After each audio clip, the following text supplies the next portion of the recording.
सोच रहा था कि क्या परमात्मा ने आपके अंदर जज्बा दे रखा था कि आपने भारत माता के मस्तक को झुकने नहीं दिया।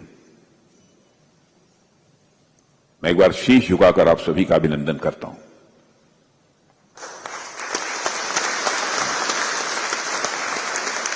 मैं ये भी बैठे बैठे सोच रहा था कि वह कौन सी भावना है, कौन सा सेंस है जो कि अपना सर्वस्व न्यौछावर कर देने की आपको प्रेरणा देता है, आपको इंस्पिरेशन देता है। मैं बैठे बैठे इसी नतीजे पर पहुंचा, एक सेंस ऑफ प्राइड, स्वाभिमान की भावना। और मैं समझता हूं कि इंसान की सबसे प्रबल, सबसे बड़ी और सबसे मजबूत यदि भावना कोई होती है तो स्वाभिमान की भावना होती है, सेंस ऑफ प्राइड। और ये सेंस ऑफ प्राइड व्यक्तिगत भी होती है। हमें यदि कोई अब शब्दों का प्रयोग कर दे, हमारा सेंस ऑफ प्राइड जाग उठता है और उससे हम दो दो हाथ करने के लिए तैयार हो जाते हैं। वैसे ही हमारे राष्ट्र की सीमाओं पर यदि विदेशी ताकतें आंख उठाकर देखने की जरूरत करती हैं, हमारे अंदर का नेशनल प्राइड, राष्ट्रीय स्वाभिमान का भाव ये जाग उठता है और हम अपना सब कुछ न्यौछावर कर देने के लिए तैयार हो जाते हैं। तभी तो हमारे जवान, हमारे अधिकारी उसी राष्ट्रीय स्वाभिमान की भावना के कारण चिंता नहीं करते कि मेरा क्या होगा, मेरे परिवार का क्या होता है, शहीद हो जाते हैं। और मेरा सौभाग्य है कि मैं इस कार्यक्रम में मौजूद हूं। इस कार्यक्रम के इस स्वरूप के बारे में मुझे बहुत अधिक जानकारी नहीं थी, लेकिन यह था कि कोई कार्यक्रम होने वाला है जिसमें आप सब यहां आने वाले हैं। और आप सबके बीच आना, मैं समझता हूं कि मेरे जिंदगी का एक बहुत ही सौभाग्य का क्षण है, ऐसा मैं मानता हूं। और मैं कह सकता हूं कि राष्ट्र की मिट्टी को आप सब ने अपने पसीने और खून से सींचा है। 1965 के युद्ध में आप सब ने जो शौर्य और पराक्रम दिखाया है वो इनक्रेडिबल था। और रक्षा मंत्री के रूप में आज मैं कृतज्ञ राष्ट्र की ओर से आप सभी की वीरता को नमन करता हूं। 1965 का वार सिर्फ एक छोटा मोटा यह वार नहीं था, बल्कि यह भारत की ताकत की एक परीक्षा थी। और उस दौर में जो परिस्थितियां थी उसे देखते हुए पाकिस्तान ने यह सोचा, इन्फिल्ट्रेशन से और गुरिल्ला टैक्टिक्स से और अचानक हमलों से वह भारत को डरा देगा, तो वह भारत को पीछे कर देगा। और हमारे दुश्मन यह जानते नहीं थे कि भारत की मिट्टी में पला हर जवान इस भावना के साथ पला होता है, इस भावना के साथ बढ़ा होता है, चाहे कुछ भी हो जाए, लेकिन इस देश की सॉवरेनिटी और इस देश की इंटीग्रिटी पर वो किसी भी सूरत में आंच नहीं आने देगा। और आप में से कई साथी उस दौर में बैटलफील्ड में मौजूद थे और आपने तो फेस टू फेस कॉम्बैट भी देखा है और आपने अपनी आंखों से युद्ध का असली चेहरा देखा है। आपसे बेहतर और कौन जान सकता है। 1965 के युद्ध पर वैसे तो बहुत सारी पुस्तकें लिखी गई हैं, लेकिन बहुत पुस्तकें सब कुछ नहीं बताती हैं। आज जब नामियार साहब बोल रहे थे, बेदी साहब बोल रहे थे, तो मैं यही सोच रहा था, बहुत सारी ऐसी चीजें हैं जो कि पुस्तकों में जो दर्ज होनी चाहिए थी वह दर्ज नहीं हो पाई हैं। बैटल फील्ड की बिताई गई रातें, तोपों की आवाज, गोलियों की गड़गड़ाहट और अपने साथियों को खो देने जैसी भावनाओं को वही समझ सकता है जिसने इसे जिया हो, आप जैसे लोग। और मैं जब भी कभी भी आप में से यदि किसी से भी मैं मिलता हूं, बातचीत करता हूं, तो मुझे आपकी आंखों में वह सारी भावनाएं और वह गर्व एक साथ दिखाई देता है। मैं आपकी आंखों में देखकर वीर गति जिन हमारे अधिकारियों ने, जवानों ने प्राप्त की है, उनकी स्मृति को, उनकी याद को मैं नमन करता हूं। 1965 का युद्ध हमारे लिए आसान नहीं था। पाकिस्तान ने इन्फिल्ट्रेशन कराई, लोकल लोगों को भड़काने की कोशिश की, लेकिन आप सब ने, हमारे वीर जवानों ने उनकी हर चाल को विफल कर दिया था। और इस युद्ध के दौरान अनेक ऐसे बैटल्स हुए जिन्होंने इतिहास में अपना नाम दर्ज करा दिया। बैटल ऑफ फिलोरा में हमारी आर्म फोर्सेज ने जो पराक्रम दिखाया, उसने पाकिस्तान की हिम्मत तोड़ दी। इसके अलावा बैटल ऑफ चामिंडा की लड़ाई तो दुनिया की सबसे बड़ी टैंक बैटल्स में गिनी जाती है। वहां भी आपने साबित कर दिया कि युद्ध टैंकों से नहीं बल्कि हौसले और डिटर्मिनेशन से ही जीता जा सकता है। 1965 के युद्ध का जिक्र हो और बैटल ऑफ असल उटर का जिक्र न हो, ऐसा भला कैसे हो सकता है। वहां हमारे वीर अब्दुल हमीद ने अपने अकेले साहस से टैंकों की पूरी कतार को जला डाला था और उन्होंने हमें यह सिखाया था कि bravery is not about the size of the weapon, it is about the size of the heart.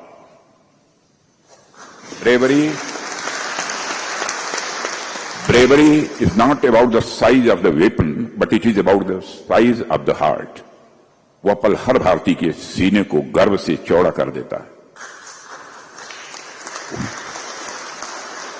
मेरे सम्मानित वेटरन्स, उनकी वीरता हमें सिखाती है कि कठिन से कठिन परिस्थितियों में साहस, संयम और देशभक्ति का संगम असंभव को भी संभव बना देता है।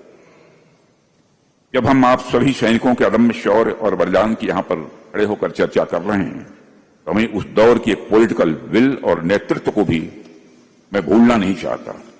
कोई भी युद्ध केवल बैटल फील्ड में ही नहीं लड़ा जाता, बल्कि युद्ध में जो विजय मिलती है वह पूरे राष्ट्र एक सामूहिक संकल्प का वह परिणाम होती है। 1965 के उस कठिन समय में जब चारों ओर अनिश्चितता और चुनौतियां थीं, तब श्री लाल बहादुर शास्त्री जी की दृढ़ इच्छा शक्ति वाले नेतृत्व ने देश में उन चुनौतियों का सामना किया। शास्त्री जी ने उस दौर में न केवल निर्णायक राजनीतिक नेतृत्व दिया, बल्कि पूरे देश के मनोबल को ऊंचाई तक उन्होंने पहुंचाया।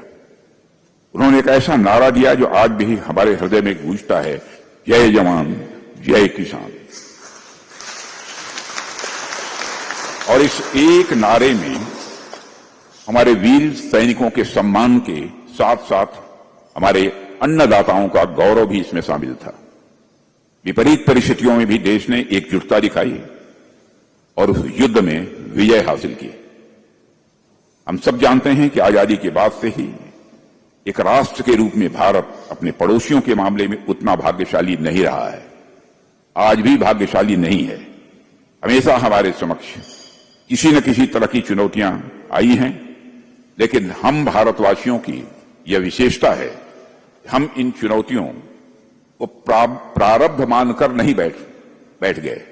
हमने मेहनत की और अपने प्रारब्ध का निर्णय, अपने भाग्य का निर्णय, अपनी नीयत का निर्माण हमने खुद किया। साथियों, किसी भी राष्ट्र का वास्तविक भाग्य उनके खेतों में, उनके कारखानों में, प्रयोगशालाओं में और रणभूमि में बहाए गए पसीने से बनता है। हमारे नागरिकों ने अब यह सिद्ध कर दिया है, भारत अपना भाग्य किसी और के भरोसे नहीं छोड़ता, भारत अपना भाग्य खुद गढ़ता है। इसका एक उदाहरण हमें ऑपरेशन सिंदूर के दौरान भी देखने को मिला है। पहलगाम की उस विभत्स घटना को हम भूले नहीं हैं और जब भी वह घटना हमें याद आती है तो दिल भारी भी होता है और मन आक्रोश से भर भी उठता है। वहां जो हुआ उसने हम सबको झकझोर दिया, लेकिन वह घटना हमारे मनोबल को तोड़ नहीं पाई। हमारे प्रधानमंत्री जी ने यह संकल्प लिया, इस बार आतंकवादियों को ऐसा सबक सिखाया जाएगा जिसकी उन्होंने कभी कल्पना भी नहीं की होगी। और ऑपरेशन सिंदूर में हमने ये लॉन्च किया और दुश्मनों को दिखा दिया कि हमारा प्रतिकार कितना मजबूत होता है, कितना ताकतवर होता है। और हमारी पूरी टीम ने जिस कोऑर्डिनेशन और करेज से काम लिया, उसे साबित कर दिया कि जीत अब हमारे लिए कोई एक्सेप्शन नहीं रही है, जीत हमारी आदत बन चुकी है। और यह आदत हमेशा बरकरार हमको रखनी होगी। साथियों, आज जब मैं अपने वेटरन्स के बीच हूं तो मैं एक कमिटमेंट भी आपके समक्ष दोहराना चाहता हूं।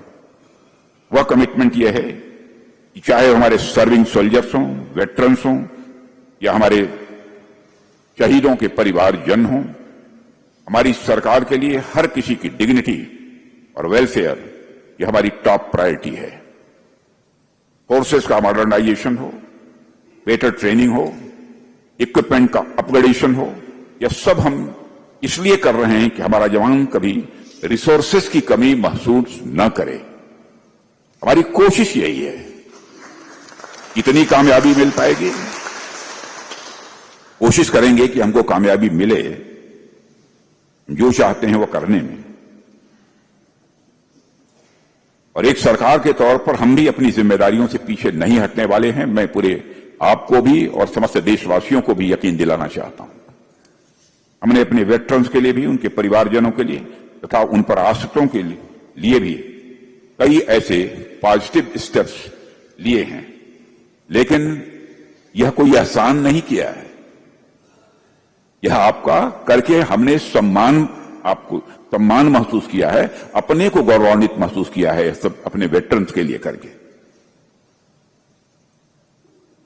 और मैं उन सारी स्कीम्स की यहां पर बहुत डिटेल में जाकर चर्चा करने का कोई औचित्य नहीं है। जो चीज हो गई वो हो गई है। और आज के अवसर पर मैं पुनः आप सबके प्रति हृदय से सम्मान व्यक्त करते हुए परमात्मा से यही प्रार्थना करता हूं तो हमें इतनी शक्ति दे, इतना सामर्थ्य दे कि हम आप सबके लिए, अपने बलिदानियों के लिए कुछ न कुछ जब भी आवश्यकता हो करते रहें और करते रहने का यह जज्बा मेरे अंदर सदैव बना रहे।